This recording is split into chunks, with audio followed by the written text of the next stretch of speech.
Hey guys, Bill Krackomberger here. Special show here. We're gonna try to do it. See if we can get it in maybe every other week if Alan has time, or he's running around making money and everything in life. So. Oh yeah, I'm a real fucking success. Yeah. No, but I think that there's many advantages that people don't know that we have in life, and sometimes it's just right there in front of you. Sometimes, and people are sometimes afraid to take advantage of that, Alan. To be honest with you, what I'm trying to say is we have had I have had opportunities in my life that they're just a little bit above my head sometimes. So you yourself, though, you will take that advantage and you'll play it. We play some advantage machines, not during basketball, but you'll actually take that chance because it's such a mathematical good bet that you'll take that chance in life where maybe I would call partners in, but you do too. You have guys that you went partners on machines. Am I right? Yeah, but only because I didn't want to risk going broke during the thing. I don't mind going broke. Like, okay, a part of me has to be broke. Like, there's a part of my body that's more comfortable being broke than being rich. So, yes. Don't get me wrong. I prefer the rich part, but only because it allows for independence and it allows for you to help your family and friends out when they call. Now you're just, getting by. But one of the greatest lines Alan Boston ever told me was, "Krack, I've loaned myself broke." So and it's not even loan, it's gift. You gift people stuff. You're not getting it back. So, and to hit on that, let me just tell you how this happened. Around it's almost 30 years now. I wasn't even doing any kind of media. It's social media that just came out. Alan, I don't even know the answer to this. I'm sitting in my house in New Jersey, in my office in my house, just started being a professional sports bettor, just quit my job and made it full-time sports betting. And I hear Alan Boston on a radio show. I don't think there was podcasts back then. It's around 1998. What would you have been on back then? Were you on Stardust Line, Sunday night? That's it. I was a regular on the Sunday night Stardust Line, which was the original, maybe not the original. Lee Pete did a show, but I don't think it was from the Stardust. But it was almost like a continuation of the Lefty Rosenthal show that he did back in the 70s and 80s. There's a lot of history to it. It's Arnie Lang continued it, and he was the first person to have me on back in 89, I want to say. Wow. And then John Kelly continued the Stardust Line, and one night he was and I normally didn't listen to it, but I was driving home from the Strip on a Sunday night. It was probably a light college basketball night, and I had to make an overnight bet or something. And he said, "If Alan Boston's out here, we'd love to have you on." And I happened to hear it, and I said, "Yeah, I think I'm banned from the Stardust because I made fun of the president of the company." This is way back when they fired Scotty Shetler and brought some corporate fuck in to run it, who would do it his way, even though Scotty Shetler was the most successful and innovative, creative bookmaker of our time. I love him. And made a place that smelled like someone took a piss all over it into an epic, mandatory place for all gamblers to be. Where he opened the line first and took a bet, and anyone could bet the same amount, no matter who they were, and he moved his line. Like, he understood it's all about markets, and he could open a line. I told him one day, I think you could open every line pick, randomly open every game pick, and you'd figure out how to make money to it. Now, granted, you're going to lose when the game should be 20, and you open it pick, but they knew how to move lines appropriately based on who made the bet to get to the proper market where they'd write two-way business. And back then, there was a lot of two-way business because everyone opened their own line. So there were middlers who, if the Stardust went from 3 to 4.5 on a game, there might even be a 2.5 around, and so they immediately got a buyback. And it was just a different world and a better world. But Scotty was wildly successful at a place that was an absolute dump, and was the go-to place. Like, there's new casinos springing up everywhere, but everyone congregated at the Stardust. So they got rid of him because he wasn't a corporate guy. Alan, let me ask you. And I made it was Stan Roth. That's who it was. He came over from Samstown, and I had Steve Richmond, the very famous Steve Richmond, who's no longer with us, make T-shirts up with a stop sign that said "Stop Stanstown, Stan Roth, bring back Scotty." So he was coming from Samstown, so I said, "Stop Stanstown, bring back Scotty," and I distributed them at the Stardust. Now, Stan Roth wasn't very appreciative of this, even though it's, First Amendment, and he had me 86th. So in spite of my being 86, they had me on the Sunday Night Stardust line every week. Anyway, that's kind of a long-winded history for any of you history buffs out there. So you did Stardust Line from your house then? Not from... No. I went to the Stardust where I was 86th. I didn't know that. Wow. Yeah. Well, were you allowed to bet? Are you allowed to bet there? Yeah, I went and talked to Joe Lupo and Joe Lupo. He was the boss. He became a bigwig at Borgata, and I told him, I said, when he got the job at Borgata, I said, "See what happens when you suck corporate dick for 20 years? You get a good job." How about now? You even say that? Don't edit that. Fuck him. He's making 7 figures a year now. He's a good dude. Now he's the head of our brand new Hard Rock here in town. He is the boss of that place, and he has been. Yeah, he's the boss. No one's hired. No one's hired. That's the new Mirage, the old Mirage. The Mirage. They're building at the Guitar Tower now. Here's a guy. Who's running it? Sportsbook guy who went and ran. He went to the Borgata under Bob Bogner. Wind up, being tutored. He was really tutored there, and went to he was the head of many casinos in Florida. He was the head of Hard Rock in Atlantic City. Now he's the head of Hard Rock here. I can't wait for it to open. We need that competition. They're going to get all the business if they do it right. They're going to get all the business. They're going he has the right roots to do it right, but he's still a corporate guy at heart. So definitely, I tried to ask him some questions. So anything he does will likely be an improvement over what's out there, because Vegas is an absolute shithole, and it used to be the only place for people to bet. Now it's like a place to avoid. That was going to be my question before. I was going to say, Alan, back then when you came to town. By the way, what year did you actually come to town to visit? And then what year did you move here? 83 is when I first visited. And just to see here's how things have changed. So in 83, I came here, and 84 was the second year I was here. And I ran into a friend, Oscar Thomas, who I had met in New York, and he was now in Vegas. And I think it was Danny Dotson. They had all these old school handicappers who, we all did it winging it. There was no internet. There was no information. You could barely get a score on games. And he liked Dartmouth +4 against Holy Cross. Or Holy Cross +4 against Dartmouth. I think it was Holy Cross, actually. So Caesars had 4.5. So we went and bet. They took a dime. So we had 500 each on the game, which was a lot for me. The game closed. The side we bet won. So it moved a lot. But when you looked at the opening line sheet at the Stardust, they opened at 15. Well, think about that. They opened a game 15 that we're taking 4 on, at closing the other side 1. So the game moved 16 points off the opener. That's how much easier it was in the 80s to win, that some banged out line you're still stealing.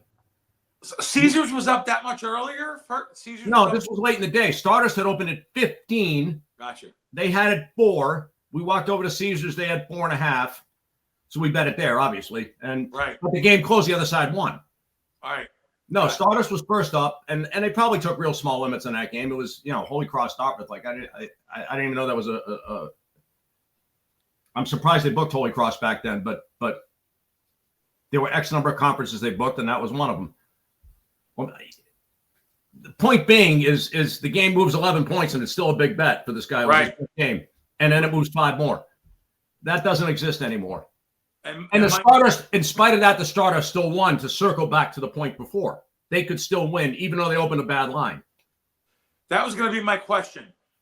Alan, back then, compared to now, how much more could you get on a game? It's amazing how hard it is to get down on college basketball now compared to back then. You could probably, when even in the 90s or whatever, you could probably bet, I don't know, you're going to tell me how much you were part of you were the syndicate, but how much was your group? Yeah, no, I was never a syndicate. It was me and my partner, and we did everything on our own. But if we called out all our resources, in the I'll say late 90s, early 2000s, I could get 200,000 on a basketball game, college basketball game. Unbelievable. Yeah. Unbelievable. If need be. And I know that to be true because I went crazy one day because they opened I really wanted to bet a game, but I wanted a certain price. So I just started screwing around with it on the screen. This is a true story. So I bet 72,000 on the side I didn't like. Okay. 72,000. Now I wasn't that big or better. Like, I like to gamble, but that, and I got to give my partner credit. He was kind of a nitty guy when we first started, but he didn't bat an eyelash. Wow. And then I sent my buddy Oscar out. I said, see what you can get me off screen. They had a screen at the time. So this was probably for about 2000, 2001. And he said, I got you 117,000. I said, okay, thank you. He said, do you need more? I said, no, that's good. We'll handle it from here. And then we bet an extra, then we bet the screen and got another 50 or so on it, 60 maybe.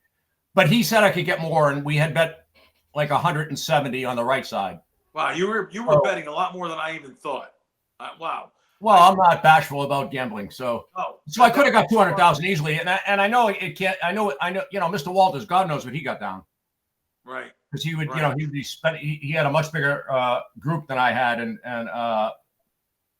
and needed to bet a lot more to make it worth his while. So I'm assuming you could get $500,000 on a game, but he was very innovative and creative in how he got down, and but just on the square, 200,000 was not impossible. And your relation today is still fantastic with Billy. Am I right, Mr. Walters? Yeah, we still say hello once in a while. We're getting older, and he's he used to try to mentor me a little bit, which was I don't think it was his norm, but I think he actually kind of enjoyed it. I don't know. I think he saw me in a little different light than most, because the first time when he first contacted me, and I still have to ask him this, he called me like 7 a.m. and I'm nobody. I'm getting like 500 a game for some friends. I'm broke. I'm just a kid. I'm 30 years old, baby. Actually, no, I was like 30, 31. Yeah, 31 or 32. 31. 32, right. And my friends were betting a nickel a game for me in college football. And I get a call, Red, Bill Walters here. Huh? Like, number one, how the fuck did you get my phone number? And number two, why? And they said, I think I got something that's good for us. Can we meet at the country club? I said, Mr. Walters, I'm not a country club guy. And I had talked with him once and did not come out with a very good feeling. Huh. So I wanted to make him a little uncomfortable. So I said, let's go to Ellis Island. Now, Ellis Island at the time was a shithole bar that I used to drink at on occasion. It's the quintessential sleazy old school Vegas bar. And he told me why I should work with him. And I said, are you done? He said, yeah. I said, well, here's why I won't. Because when we first met, you were a condescending asshole, and I didn't want to have anything to do with you. And no amount of money could change that. Well, I appreciate your honesty, Red, but, maybe you can change your mind and we'll talk. And again, I refer to my friend Oscar. Oscar told me, are you fucking crazy? Like, tell me you want 20,000 a game. I said, 20,000 a game? What are you, crazy? Like, yeah, you'll get it. I said, I can't ask for that much. That's just ridiculous. Turns out it wasn't ridiculous. I probably could have got it. And I said, you know what? I'm broke, and this guy is really influential, and maybe I was just wrong, which I was. He was really good to me and has been, like, throughout the entire time. And we met this time at the Sterling Brunch at Bally's, which was the original gourmet brunch. Alorio was the maitre d'. I used to tip him $20 every time, and you get treated like a king. That was old school Vegas too. That was. And then they eventually fired Alorio. Poor Alorio. I wonder what happened to all these old maitre d's, P.O. and like the tuxedo and the rose-colored glasses. Always had tuxedo, always black tie. Wow. Every maitre d' black tie. Yes, sir. No, sir. Please, thank you. That's gone. Just old school Vegas where you got treated with respect and you got a little more respect if you tipped them. I will say that. But money's always ruled, sadly. But we went there and I told him what I wanted. I said, I said, I do help people with their opening their lines and they pay me. So I need $12,000 to live on. And I'd like up to $12,000 a game. And he said, what about 10? I said, I didn't come here to bargain. We got a deal, Red. And that was it. Wow. And, you know, I think 15 years later, I was in Maine and I was having dinner with a young lady. And I said, boy, I'm kind of dreading this football season. She said, well, do you need the money? I said, no, but yes. And she said, life's short. Okay. I went home and threw out all the football work. I called up Mr. Walters. He said, you ready for football, Red? I said, well, I don't think I can give you an appropriate amount of time to have you give me what I deserve, what you've been giving me. And I don't think it's fair to you because I'm not into it. Like I don't have the energy to give you proper effort. And I said, so thanks for your help over the years and we'll stay in touch. And I'm done. And he said, well, thanks for being honest, Red. You know, it's because I could have done some half-assed work, sent him a list and maybe even made money. Right. But that's not being forthright or honest. And we certainly lack that in the world today. Like, you know, since our government lies to us about virtually everything. And so does the news reporters. And so don't most gamblers, actually. Like the information on sports betting is really diseased and sad because they're all in it for money. They want clicks so they can refer you to a sports book and they make money on each click. It's all fucking bullshit. And, yeah. The influencers, the TikTok, Instagram, you're right. They don't know their asshole from page one. And I mean, some do. Some have remnants of a clue, but, you know, they're not contacting me because I'll actually speak the truth. Like, you can't have that. You can't have someone who actually knows what he's talking about. I'm not bragging. I don't think it's some great thing that I know what I'm doing with college basketball, but sure. I have been doing it for professionally since '89. So that's 36 years, and I've lost 2 of those 36 years. Right. So very small times. So 2 losing years out of 36. Yeah, that's pretty good. Maybe you're supposed to win all 36. I don't know. Like maybe I'm actually not that good, but you know, and for anyone listening here and watching, Alan and I had a couple seasons together. But the first season, I swear to you, we ran bad. The end games, if we went 50-50, we would have won 100 units. Instead, we won 72. I like 72 units. I'm not joking. But if we would have went 50-50 on end games where we were in the game, had the game, and lost at the last minute, or overtime underdogs. Overtime of that year. And, we're running about 18% in end games. I was actually charting it for a while, and then it never got any better, so I stopped. It was like so fucking aggravating. It's just so. The work was really good. Yeah, I was. You know, sometimes you catch a rhythm, or you just have every team rated properly to start, and it's easy from there. You got the right rating, and there's nothing to worry about. And that's kind of what happened that year. We were in a good situation. You had some very, very good outs where we could, you know, get some good prices, and it was very, very easy. And Mr. Walters was involved with some manipulation, and we wouldn't get his way. And we could take advantage of that since he usually, you know, his computer guy usually lined up with my old school approach. And you're still doing that. Alan is still doing. People don't realize this. Alan still has binders that. Here, I didn't know you even had that. Look at this. That's now what is now? Tell the public what that is. You know. Well, it's I've evolved. I used to have 2 of these. Right. A through M and then N through Z, but now I've evolved and upgraded to 1. So I'm actually modernizing my approach. I've gone from 2 3-ring binders to 1. That is meant as a joke, but no, sure. But you're in here is old school way. You're doing a lot of work page by page. Kind of. You know, we're all creatures of habit, and this is how I started. And you know, although I've tweaked my thinking on how to do things, and you know, the sport is ever changing with the shot clock and the rules and the propensity to take 3-point shots, which has completely ruined the game. And now it's just a big business. It's an absolute shit show now. College basketball is a fucking joke. But at least they don't torture us with the student athlete bullshit anymore. You don't hear that word anymore. Since some kid, I just read this on the way here, some kid just quit high school before his senior year to weigh his options to see what school he wants to go to. So he's doing his senior year of high school so he can get to the money quicker and get to the NBA quicker, which of course is not good for him because he's still just a kid, and you should experience your 4 years of high school and should experience your whole adolescence before you become a multimillionaire. That's just my opinion. If I were a parent, I would force him to stay the 4 years, but I'm not, and money rules. And the fact that the colleges allow this is just disgusting. I asked some questions. He's Any pretense, it's just in this for the money. I asked some questions on Twitter. I said I was going to interview you. I had to take it down. There were so many questions. I had to take it down, literally.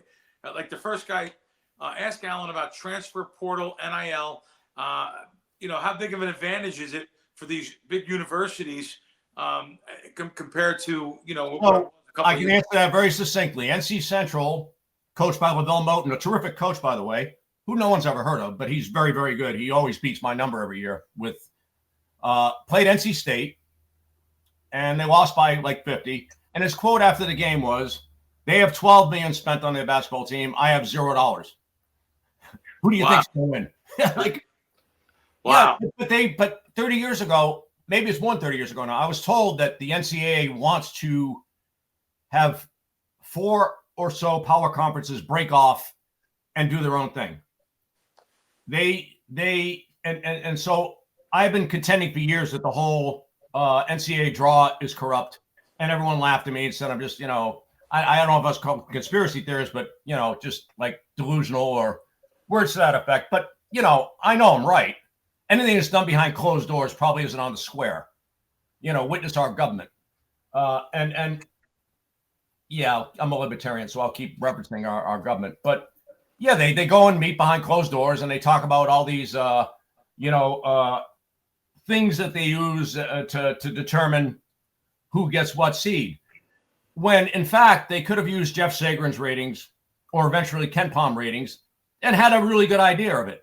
No one's ever going to call me because what the hell do I know? I don't know where any schools should be rated. Like they could have just called a gambler and said, will you do us a favor and send us your top 100 teams in order? I would gladly do that. I get nothing out of it. Who do I give a shit who plays who? I could never control that. But they would never do that because what they wanted and what they've always wanted is they don't like Cinderella. Even though Cinderella sells more tickets and gets more views, the head of NBC, when Loyola Chicago was making their run with Sister Jean, who recently passed away at 105. God bless her. Praise Jesus, right? That was great. That was great for basketball. Yeah, it was great for basketball, but he said we'd rather have Kentucky because the ratings are better. So someone actually saw that statement and then did an analysis. They have it on all those different networks, True,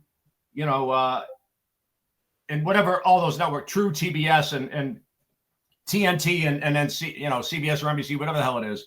There's 4 different places to watch college basketball games now. So he took all of Loyola's games during the run and compared them to that network on that time frame to see what the ratings were. And after the first round, after Loyola beat Miami of Florida, I think it was in the first round, they blew away whatever the ratings were for all those time frames on years past.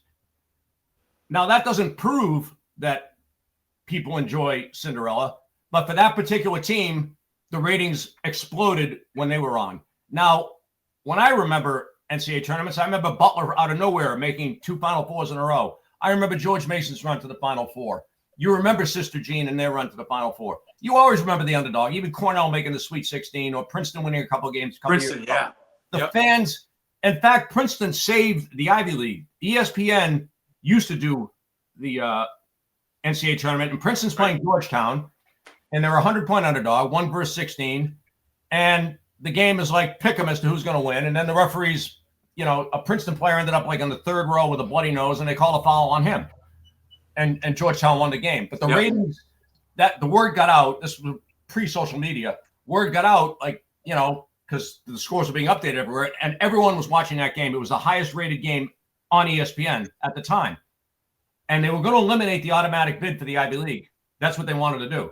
And that game saved the Ivy League from being eliminated from the automatic bid because Princeton's taking the number 1 team to the wire and arguably should have won the game. So they're all wrong about trying to funnel the money to all the power schools, but that's what they do. And that's what all this NIL bullshit's about. because the power schools get more NIL money from the tournament than the lower schools. In fact, Lavelle Moten, the NC Central coach, apparently says, fuck this. I'm not paying some college kid to come to college. It's a privilege to come here. They're on scholarship, many of them, and they play for the love of basketball. That's the old thought process with basketball. You go to college to get an education, albeit maybe not very good anymore. And if you like basketball, you get to play it. Now it's a big business. Now it's just, as soon as there was $1 billion TV contract for the NCAA tournament, that was the end of college basketball. So ESPN simultaneously made the sport great and ruined it, ironically. Yeah. Let's talk about a little college basketball now, because you have to evolve. And you have to evolve. I know you're still using the binders and everything, but you still have to evolve. And now I'm calling you, and I see that, you know, you're having a good season so far. After like a good start in the middle now. So do you think your beginning of the season right now is no different than middle conference tournaments, March Madness? Where would you think your strength lies? Or is it the whole thing? So it used to be kind of random whether I started well, because again, you're just evaluating teams. It was what has happened was where I had a slight edge to start the year was I'm very aware of the coaches that are very good at developing players. So like Mark Schmidt at St. Bonaventure, Chris Mooney at Richmond, just to name two, when they get freshmen who are now juniors, freshmen to sophomores, the biggest leap, but these guys were so good that their teams would always get progressively better if they had players to stay a few years. So I knew to upgrade these teams that had players returning with coaches that are good at developing them. They always got better, especially Mark Schmidt. Absolutely amazing. The St. Bonnie coach is fantastic. Chris Mooney, too. I shouldn't slight him. The only place that happens now, and even they have some transferring there, is the Ivy League, and a little lesser in the Patriot League, because they're still strong academics. Academics matter more than sports there. My dream is that the Ivy League says, fuck you. We have more money than all of you, and we're going to buy up all the good players, and we're going to get all eight of our teams in a tournament. And then we'll see what they change the rules, because the Ivy League is played in, except for Penn, who plays in a 5,000-seat arena, most of them playing like 1,000-seat arenas. Like, no money there. Like, and who cares about Brown or Dartmouth or Columbia? So that's my dream is they just sell out and say, fuck you. We're going to get all the good players. We don't care about our academics anymore. And we're going to get all eight of our teams in the NCAA tournament. That ain't going to happen, and I really hope it doesn't. But in the back of my mind, a part of me, wants to screw this big business that's going on. Now, as far as me goes, because my theory is that a coach at the same school will typically recruit a similar type athlete. So Duke will get an A+ athlete, where Maryland will get an A athlete, where Penn will get a C athlete, and NC Central will get a D athlete. So, there's a tier of where a good player would typically go. That is no longer the case. Kids just transfer where they can make the most money, and they do it nonstop. So Baylor, who's a top 20 program every year, they have an entire new team. And that's right across the board. So when I'm evaluating these teams now, number one, it's a little trickier because it's not guys developing players. It's not players returning. So there's some consistency to their thing. It's who has the most NIL money and who has, who can bring in the best players to some extent. Coaching still matters a lot, but that's all I can still go on is how good is this coach, and, guess at how good the talent is, and then guess at a number. So whereas in years past, if a team had an effort that was unexpected to me, I'd ignore it because I knew that I probably had my power rating very, very close. Now, when I make a game 3 and it closes 8 and they lose by 50, I'm more prone to react to that, which is not a good thing because, you spend all this time trying to evaluate a team for a rating, and now I'm doubting it because they have 12 new players. Like, maybe I'm just wrong. It's an absolute shit show. They've completely ruined the spirit of the game. And they've completely ruined the game itself. They're getting their 105-90 scores a lot more because they think, once again, the powers that be think that, number one, people want to watch Kentucky rather than Loyola Chicago. Number two, they think they want to see high-scoring games rather than low-scoring games. Neither one of those are true, but that's where they drive every single rule change to get to that, where the power schools win and the scores get higher. So they shorten the shot clock, which makes advantage more talented teams. And they change the rules to allow for a little more, freedom. And now that they're all following the NBA model, which is rather surprising. It took them a long time to figure out that 3 is more than 2. The analytics told them that a 3-point shot is better than a 2-point shot. Now, how fucking stupid do you have to be to not know that 3 is more than 2, and you should be trying to take more 3-pointers? But the analytics, they waited for computers to tell them that. It's really bizarre. So anyway, yeah, so I'm a little more uncomfortable now to start the year. And I try to remind myself that I'm probably, please don't overreact when you're wrong. But it's a much harder reminder. Number one, I'm 67 years old, not 32. And number two, they have 12 new players, and I could just be wrong. So the first week, I'm not surprised that it didn't go well. However, this week the work has been fantastic because they've now had 2 games, and I could take a lot of inferences on those 2 games based on how their opponents did in their second game and just normal, simple logic. So I'm not surprised that I'm doing better this week than the first week. I was going to ask you about, how do you win then? The rosters, different teams jumping, NIL. How do you win now compared to years ago? Would you think you can win at the same percentage? You've told me in the offseason when I went up to the Foxwoods a couple of times, I'm not doing basketball next year. And every year we still do it. So every year we still do it. Is the reasons why you said you're not doing it because of these transfers, the NIL, the money, and is that the reason why? That's a part of it, but not for the reason you think. So I went to Penn, and the Palestra is just an unbelievable arena to watch basketball in. And back when I went in the 70s, all the Big 5 games were there, which was LaSalle, Villanova, Penn, St. Joe's, and Temple. And they played all the games at the Palestra. And half the tickets went to one school and half the tickets went to the other. Oh, wow. And there's never been a better atmosphere for any game imaginable. There were people wanting to kill each other on both sides of the thing, and then they go drink afterwards together. It was just unbelievable. And it wasn't home advantage Penn because it was at the Palestra, because half the tickets went to one school, and a lot of them played games there anyway because it's such a great venue. And basketball wasn't huge at the time. So there was no reason for them to build these brand new, big arenas to try to get recruits and generate income. So they all played there because it was more tradition. It was more about the love of the game. So I grew to be a college basketball fan. The one sport I did not play as a kid, because short Jews don't typically excel at basketball, and that wasn't my gig. I was a baseball guy. But I delved into other sports and probably better than most would actually think. But basketball wasn't my thing.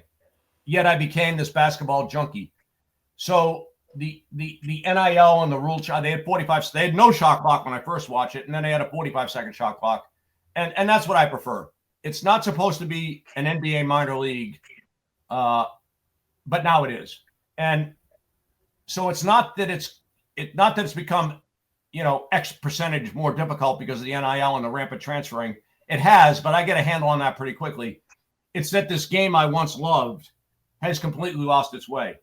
So I'm actually disgusted by every minute that I'm working on it because I can't stand what they've done to this really, really beautiful game that was played out in these real small arenas with the local refs cheating for the home team and yelling all these racial mean-spirited things, but it was all done in fun. Now you can't, a BYU game, they did the hook 'em, they were playing Texas and they did the hook 'em horns down, and they were asked not to do that again because they were offending Texas. Well, who gives a fuck if you're offending Texas? That's the whole point of it. That's the whole fun of it. That's the people just completely lost their minds with all this. You got to be nice to everybody. We're humans. We're flawed. We're not nice. We're mean. But this isn't even being mean-spirited. This is going to a basketball game and enjoying yourself by digging up shit on the players and rubbing it into them. And I'm sure they all laugh about it after. But they can say some real mean-spirited shit. And back then it was borderline being beyond mean-spirited. Like it often sounded very racist. But It wasn't. It was all done in fun. And now it's, like I said, anytime it becomes a big business, it becomes very corrupt, and that's what we have here. We have a very corrupt game that is going to be ruined, I predict, eventually, because once you lose Cinderella, the NCAA tournament loses its charm, and they will find that out. Maybe not when I'm alive, but at some point they will find that out.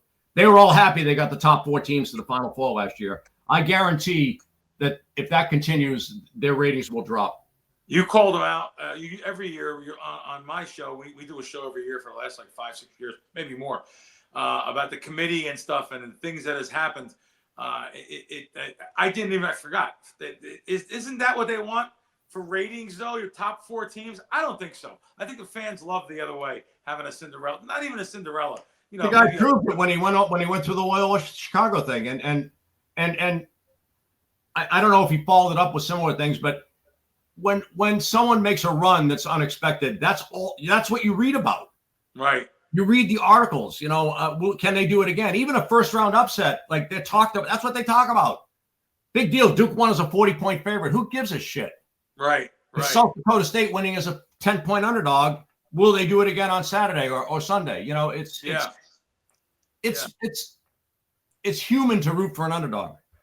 Virginia, Maryland, who beat them? Baltimore County. Right. I don't know how many points they were. I think it was at least 20. Actually, I think he's the coach of Virginia now. I think the guy who coached them is now the coach of Virginia. Yes. Odom, yeah. I think he was the coach of Baltimore County then, yeah. Isn't that amazing? Really good coach. Yeah, I never thought of that. Yeah, ironically, he's the coach of Virginia now. They're very good, by the way. By the way, who are your coaches? Like those little schools like Oakland, and who are your coaches you really like? Give me maybe your, I don't know, 3 or 4 coaches that you absolutely love their work. And no one's going to hear of some of these guys too, probably. The best job in the country last year was done by Eric Olin at Cal San Diego. There you go. Okay. Not even close. Is he still there? He's still there? He's at New Mexico now. Okay. He moved. Which was a big step up for him. Yeah, he was at Cal San Diego. They were a D2 school. Now, Cal San Diego, I'm not in the loop with college admissions, but it's a beautiful campus in La Jolla, up on a hill there as you head towards La Jolla. Absolutely gorgeous. But it's also extremely difficult to get in. Academically, they are brutal. Very small school, elite applicants. And he turned those players who 5 years prior was a D2 school. So he doesn't have talent there. They're not pouring money into their basketball program because they only care about academics. And he had them playing pick'em against Michigan in the first round last year in a game they would have won if they shot the ball well at all. So he had this brutally tough academic school that doesn't give a fuck about basketball that was D2 5 years prior, playing pick'em to a very good Big Ten team. So he was the number 1 coach last year. Another guy who's under the radar is Chris Markwood at Maine. And ironically, Cooper Flagg kind of wanted to go to Maine. His younger brother or his brother or twin brother, I don't know his brother goes to Maine University now. He's not as good. But Cooper wanted to go there. And I would argue that, he would have done better by going to Maine because Markwood's a better coach than Shire. I like Shire. I think he's pretty good, but he's not Markwood. Markwood worked miracles up there. He has 0 talent. Maine is a hockey school. It's in one of the areas of Maine that actually isn't very nice, and it's fucking cold in Orono. It's north of Augusta, in the middle of the state. It's cold. There's nothing to do. They don't give a shit about basketball. They don't always play on campus. And he turned that no-talent team into a competitive American East team. Just absolute miracle worker. So he's another one that no one knows about. Like the Mark Schmidt and Chris Mooney, anyone that does this knows they're really good. In fact, anyone that does this knows, who the good coaches were. I knew Grant McCaslin, who's at Texas Tech now, was a wizard. What he did at Little Rock years ago. So those were the top 2 last year. But there's a whole myriad of coaches that are unknown that are really good. A lot of these guys that are brought up from D2 are blowing minds. Johnny Tower at St. Thomas, another genius. Watch them run offense, and it's an absolute beautiful vision. How efficient and how well they run offense. How did that coach do? How did the coach do that moved up to New Mexico? How is he? This is his first year. He probably has 1 or 2 games underneath him. How does he adjust? Does he adjust for the bigger type of school, talent, whatever it is? Or I'm sure he will. Do what he does. I'm sure he will, but I'm also sure he'd rather have players for 2 or 3 years, which probably won't happen. That's right. And I'm not so sure he'll even do, they're playing 4 points low. New Mexico's playing 4.5 points lower than Cal San Diego right now. This year's New Mexico team, which isn't overly talented, by the way. But this guy, it's a whole. He'd be better if players were there 2-3 years. There's another one that he runs real complex stuff, and the defense is very tricky to learn. There's some guys it takes a long time to learn their stuff. The coach at Washington State was also very good, David Riley. He was talking in a press conference the other day. He said, "I screwed up." He said, he runs this kind of read and react system where there's no rules about what to do, but you have to take inferences by what the defense is doing. What the defense does dictates what you're going to do on offense. And the kids were overthinking everything. He said, I screwed up, so I just dumbed everything down. I made it a lot simpler for him, and we came out and played a lot better. So those first 2 games were on me. That's what he said. Wow. But he'd rather coach where they run a more, convoluted type stuff. Like if you can, the more complex you make it, the more harder it is on the other team to defend it. Okay. But good for him for keeping it simpler, and I'm sure he'll work in his thing. But he has when you have 12 new players every year, there's no one there that could then help the kids out to try to teach them this complex stuff. So we have 5 minutes left. I had 9 questions. I asked 1. So we're gonna have next meeting. I'll try to be more succinct, but it's not my demeanor. No, it's my fault, really, for not. But I want to let you go. So here we got 5 minutes left. You said something to me the other day that almost blew me out of the chair. You just don't even know it yet. It happened yesterday with. I think it was Oakland. That it was Oakland went from 30 to 33.5. Was that yesterday? Yeah, then back down at the end. Yeah. Yeah. Okay. So that line moved 3.5 points, and you were like, I don't care. I don't care about the line. It's better now. I don't care who bet the other way. I like my side. Give me the 33.5, whatever it may be. And then you said something to me. You said closing line value doesn't mean much. I thought I was schooled under the getting the best of the lines and the closing line value. Did you mean college basketball? Did you mean in general? What did you mean? So let me fine tune that a little bit. For me personally, who's had some success with this. All right, let me start with premise number 1. Greatness is achieved by being different, unless you're Mark Zuckerberg and steal someone's stuff and become a millionaire with it. Typically, when you find the only time you're great is when you do something new. These inventors who didn't steal from Tesla or from someone else, like Elon Musk, who went to Penn, by the way. What he's doing is different and new. Anything copying someone isn't going to make you great. Being innovative, being creative is going to make you great. So being different is the way to go. If you follow the leader, you're always going to be second best because the leader is going to be better.